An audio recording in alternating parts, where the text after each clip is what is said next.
I'm here. Interimly. It's been one of them long months this week again. I hear you. I'm not even talking about the outside world. I'm just talking about going to work, coming home, and doing stuff. Yeah. Why is the real basics getting so difficult? Because it's 2020. In 2022, we'll all be fine. Yeah, it's a theory. I'm not one of those people who's looking ahead expecting this to get any better, but I certainly admire the optimism of the people who think we're going to get back to normal at some point. AB normal. We'll be AB normal. That's it. I'm going to try calling you back because you're getting really warbly on this end. Let me try something else. Okay. Am I better now? Or is it still warbly?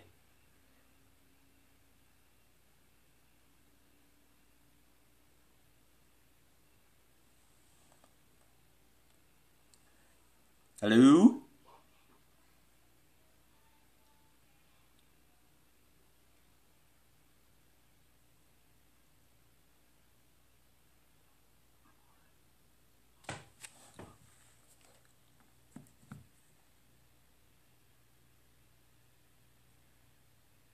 Huh. You still there, Dave? Because I'm not hearing anything.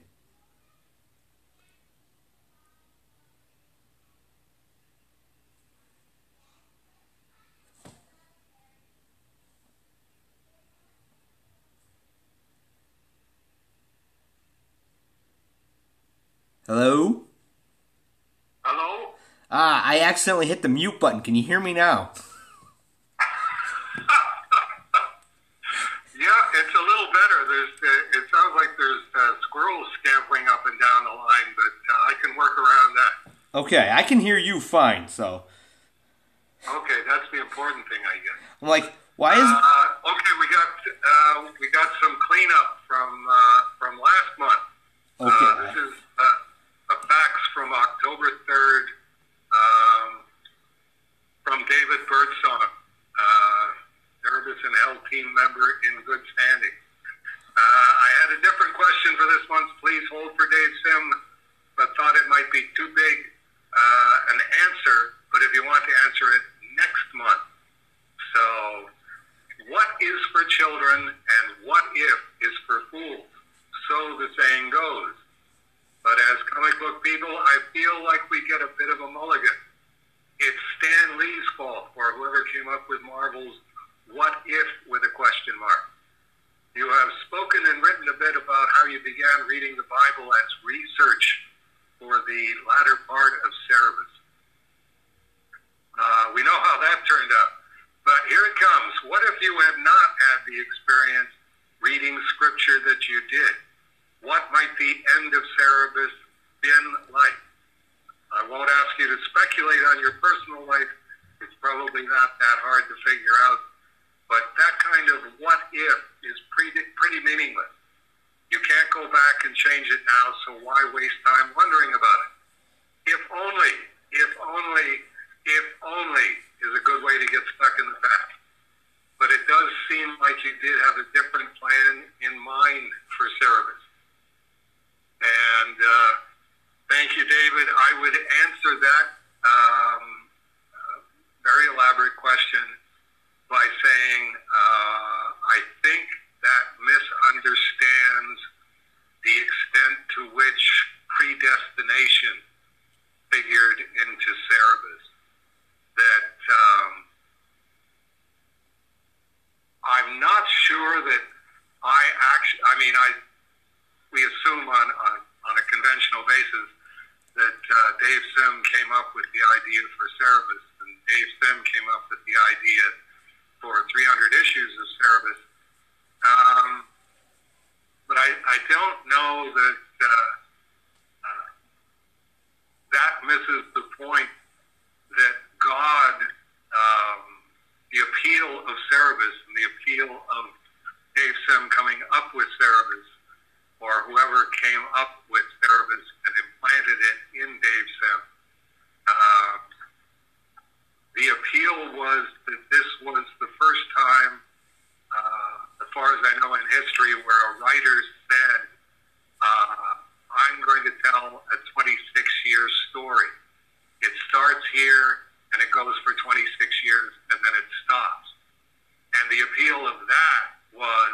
adversary was, how do you picture this turning out?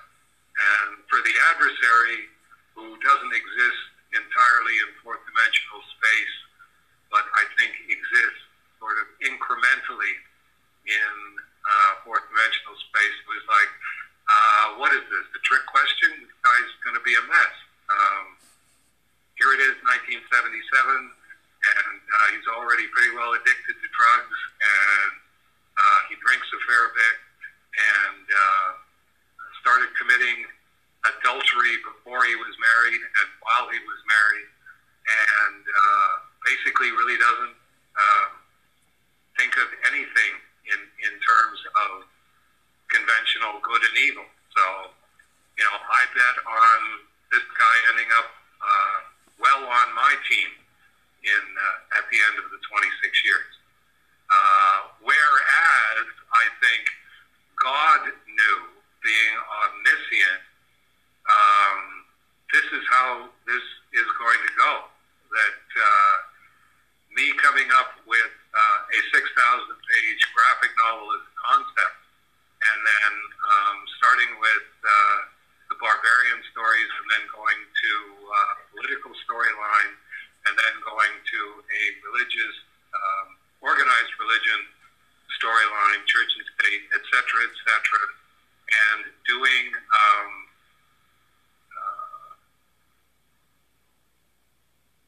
literary treatment of Oscar Wilde, and then F. Scott Fitzgerald, and then Ernest Hemingway. The natural step at the end of that would be that, okay, now he's going to have to take the run at the Bible, which he ended up doing. And for God, it was just a slam dunk. If he goes in the natural sequence that he has to go in, and it's predestined that he'll end up on my team. As unlikely a candidate for devout monotheism as this guy looks like in 1977, that's exactly how perfect a candidate for monotheism and being a servant of God that he's going to turn out being. So the answer is, it was predestined that it was going to go that way. So it was really out of my hands, even though it was completely in my hands. I built the structure so that I had complete autonomy and nobody was going to interfere with what it was that I had to say. And that could only end one way. It's man is basically good and will aspire to be good and improve if he's given autonomy.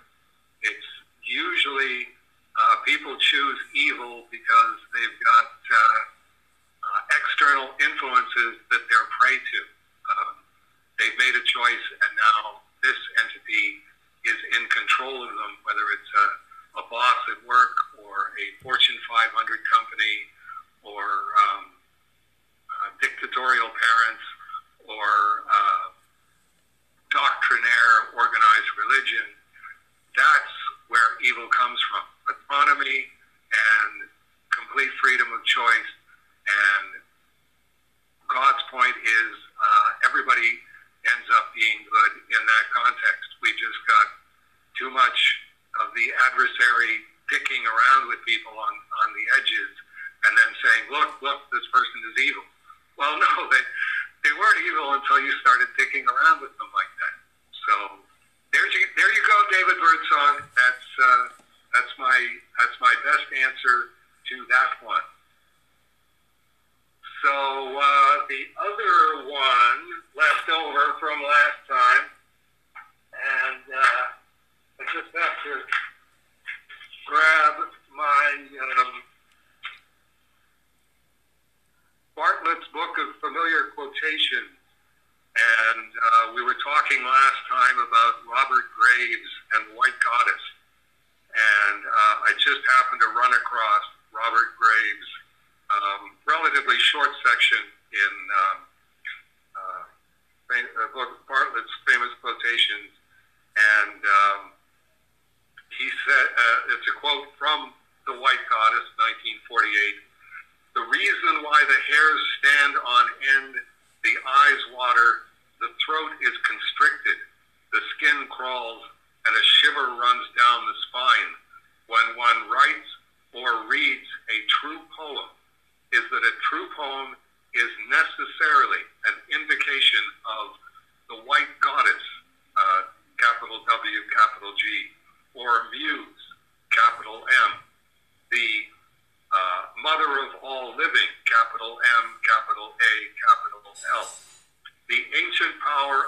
right and lust, the female spider or the queen bee, whose embrace is death. And it's like, I read that and I go, well, wait a minute, the mother of all living is a biblical reference. That's what the meaning was of Eve's original name. Chala means the mother of all living. And to me, that's just the adversary. There's no such thing as a white goddess or capital M muse or capital M, capital A, capital L, mother of all living. I think Graves is on the wrong track there, and he's on the right track when he talks about the female spider or the queen bee whose embrace is death, which to me is YHWH, God's adversary. So there you go. That's now we're all done with last month. Now we can start with this month. Brian West asks, questions for Dave. How's Cerebus Campaign 2020 going? Have all the results for the quote red state, unquote, quote blue state, unquote, and quote I vote for Cerebus, unquote edition of High Society been tabulated yet? If not, which edition is in the lead so far? You added to that. Good man, Brian. We should give him a raise.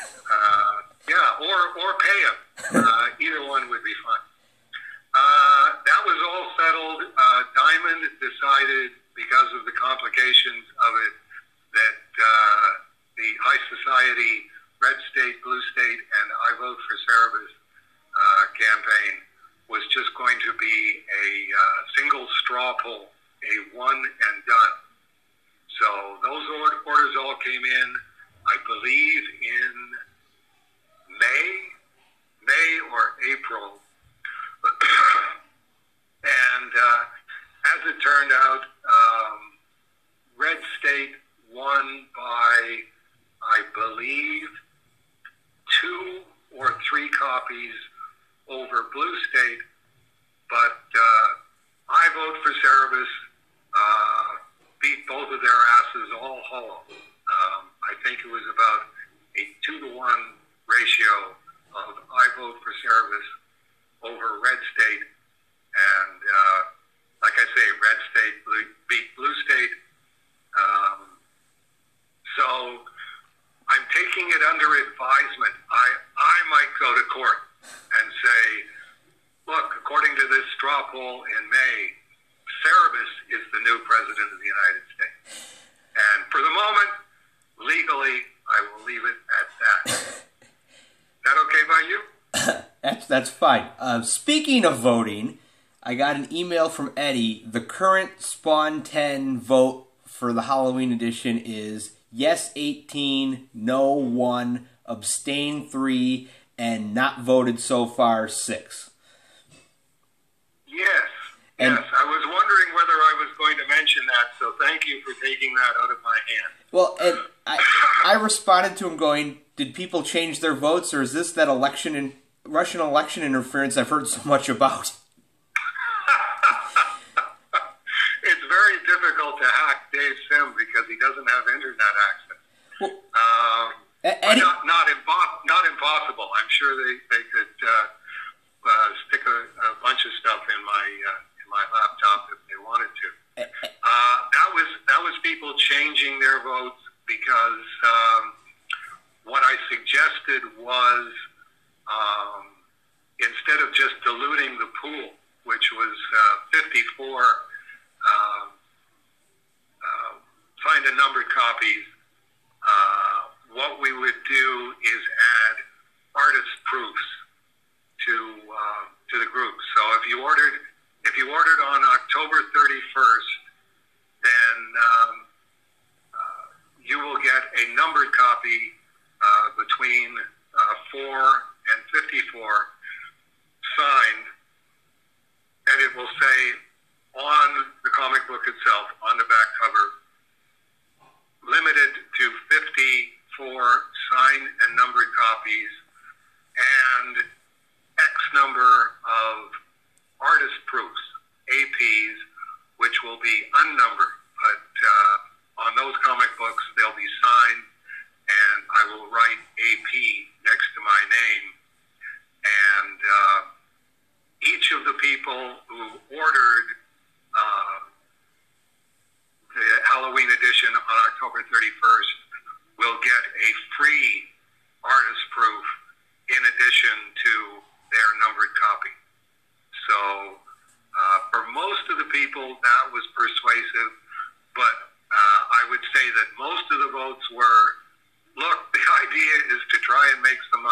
Fire Park Anaheim. So let's stick with that. You're still diluting the rareness of what I'm getting, but this is a equitable solution. It means that the people who absolutely weren't aware and weren't notified of the October 31st edition will be able to get a November 10th artist proof. And the way I look at it is it's the same comic book because it would be the same as a portfolio. If a portfolio has 54 signed and numbered copies and then 25 or 50 or 100 artist proofs, if it says that in the portfolio, it's still the same portfolio. Nobody would be the kind of completist who goes, I have to own all of the signed and numbered copies, and I have to order all of the artist proofs. It's if you want to be that kind of a completist, that's insane. So if you've got an artist proof, you've got the comic book in question. It's one of those. I suggested print one comic with both covers, and you just put whichever cover on the outside, depending on who paid for it. Because how many people need how many copies of additional copies of the Violator wearing a $1 billion dress? You're getting the same comic 17 times. Right. Which is just one of those. This obviously makes sense to people in 2020 in the way that it doesn't to baby boomers like myself and sub-boomers or whatever you are in your weight class. But we're all playing along. We're going, geez, this is just like being 22 years old all over again. My concern with your solution was if somebody is getting the book slab, you wouldn't be able to see the interior cover to verify what's going on.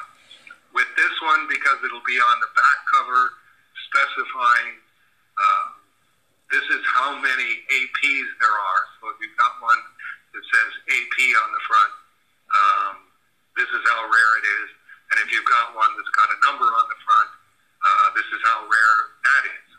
So it's one of those unfortunate situations, but as I explained to one of the Spawn fans, Stephen G., who I think has even posted to Amok, I said, you can go on there and beg people who have the P4. On Tuesday's post, I was doing the rigmarole of, these are, because I've been doing, every day I put the same links, like the link to the Kickstarter, the link to some of the Heritage, some of the Spawn stuff's come up on Heritage, so I got a link to that. I got the link to the previews web pages for the newest issues of Service and Hell. And there's like 12 links that I repeat them every time just because people miss stuff. And okay, if you're only going to read one post, maybe you'll catch up on whatever it is you're missing. And sometimes it's at the beginning. Well, sometimes it's at the beginning, sometimes it's at the end, and I always call it the rigmarole because it's, yes, you've probably read this 100 times if you've been following along, but for the one guy that, it's your first day. And when I did the post, I was putting stuff up, and I was putting all the Heritage Spawn art and the 4 original pages from Service that are up currently. And when I went to the Spawn stuff, I interrupted it with Steven's comment, and I put what he posted, and it was all in italics, and at the bottom it said, I'm Stephen G, and I approve this message. And the next line is me going, what the hell was that? Yeah, it's, as I said in my fax to Stephen, we sort of went back and forth on this. I said, look, if you want to get really, really, if I wanted to be really provocative about this, I could print 4 Halloween edition red covers that were like solid red, 3 for the Cerebus Archive, and 1 that I would put up for auction. And he goes, oh yeah, please don't do that because I'd have to get that one. And it's like, well, okay, let's try and meet each other halfway on this. Well, so. I've come to the realization that it's a Todd thing, because Spider-Man #1, when it first got released, I think had 4 covers, 4 or 5. There was the regular cover, the platinum cover, and then I forget what the other 2 are. I don't own those. I own the platinum and the regular, because as a kid I'm like, oh, this is neat, and I'm like, oh, there's another one. And then like a year or 2 later, I found a 5-pack of all the first 5 issues, and it was a collector's pack, and the cover is gold ink instead of platinum ink, but it's just like the platinum cover. And it turns out it's a second print, and it was only available in limited quantity, yada yada. And that apparently is the one that's worth money because it's so rare. And I'm like, it's a Todd thing. The rarer it is, if it involves Todd, the more people want it. Right. It's Stephen was telling me that actually he's more of an expert on Spawn than Todd is. They ended up turning over the Todd McFarlane book to him to put together because he had more stuff and he knew more about the stuff than the people at Todd McFarlane Productions did. And it's like I'm going, I think this